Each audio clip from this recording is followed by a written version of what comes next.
السلام عليكم ورحمة الله وبركاته. حياكم الله وأسعد الله صباحكم بكل خير. matendo gonaga Allah subhanahu wa ta'ala nanyini kubukesa nanyini kubuzibya oyatugabiridde obuwangazi netuso olwaliro nga tusha ni mu bantu abakyalaba abakyatambula abakyawuli abakyayogera. Baganda bange banyinaze mwenna olwatugenda kujjukanya ku hadithi eva ku Ibn Abbas Allah musime yagamba nti Nabbi sallallahu alaihi wasallam lumu yali abuulira omusajja namugamba nti iqtanimu khamsan qabla khamsin shababuka qabla haramik wa sihhatuka qabla maradik wa ghinauka qabla faqrik wa faraghika qabla shughlik wa hayataka qabla mautik. Hadithi eyo yamugamba nti kozesa ebintu bitaanu ng'ebitaanu tibinnaba kutuukako kukujjako bintu bino ebitaanu. Omuntu olina ebintu bitaanu bikozese nga tonnafunayo ate bintu bitaanu ebinaakujjako bino ebitaanu byolina. Kyava amuga nti ekisooka shababuka qabla haramika, kozesa kyansi y'obuvubuka ng'okyalina amaanya amalungi amaanyi amangi ng'okyali muvubuka.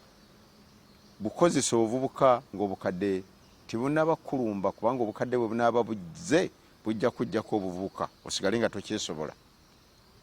Ekyokubiri n'amugamba sihhatuka qabla maradik, beera ng'okozesa obulamu nga tonnalwala, kubanga bw'oba olwadde waliwo emirimu gy'otasobola kukola.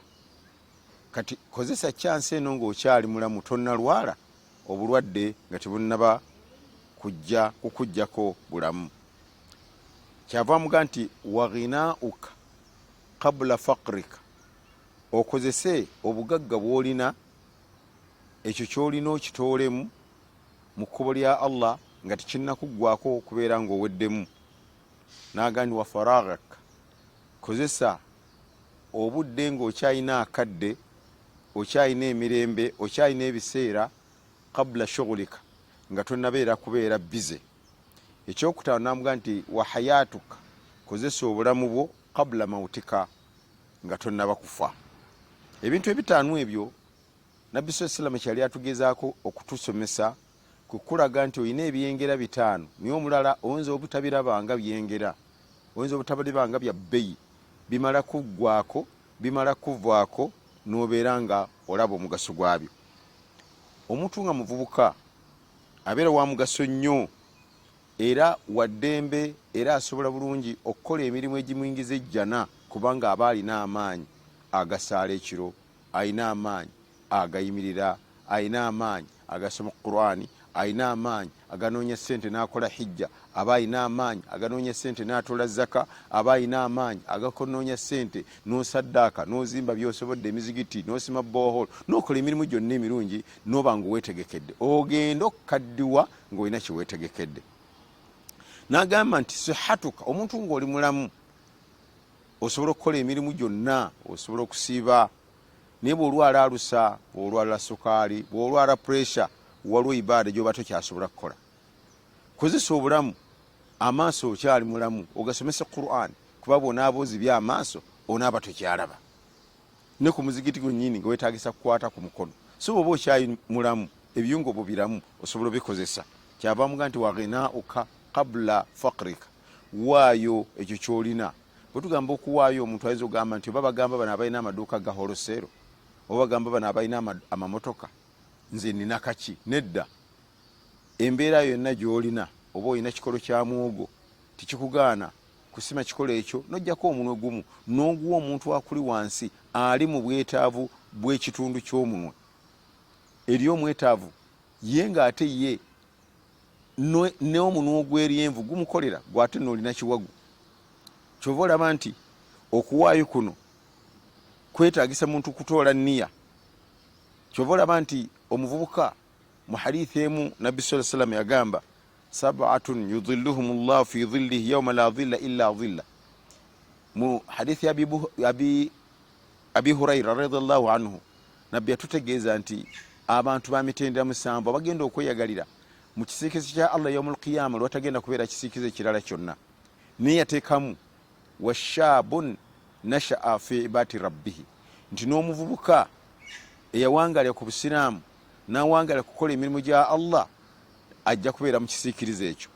Omuntu ng'okozeseza obuvubuka bwo bukutuusa mu ddaala erya waggulu n'osobola okubeera mu kisiikirizo kya Allah subhanahu wa ta'ala.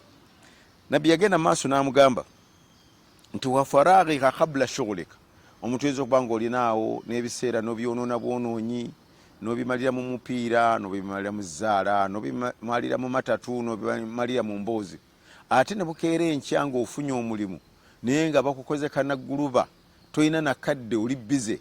Kati kyotasobola kukolera mu kaseera kali ng'okyalina obudde oba tokyakikoze.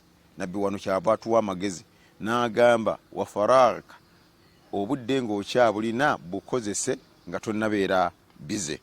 Kyavaga nti wa hayatuka qabla mautika, kozesa obulamu nga tonnaba kufa, kuba bw'onaaba ofudde onaaba tokyalina kyakukola.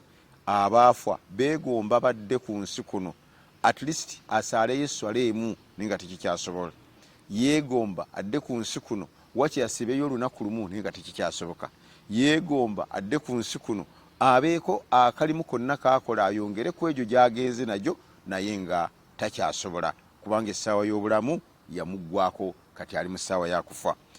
Bw'atyo nno omubaka sallallahu alayhi wa sallam kyava atuyigiriza mu hadithi muno n'aga nti ightanimu khamsan qabla khamsin, beera ng'okozesa ebyengeri ebitaano nga tebinnakuggwako. Ekisooka shababuk qabla haramika, kozesa obuvubuka bwo nga tebunnaba kukuvwako odde mu bukadde onafuwe.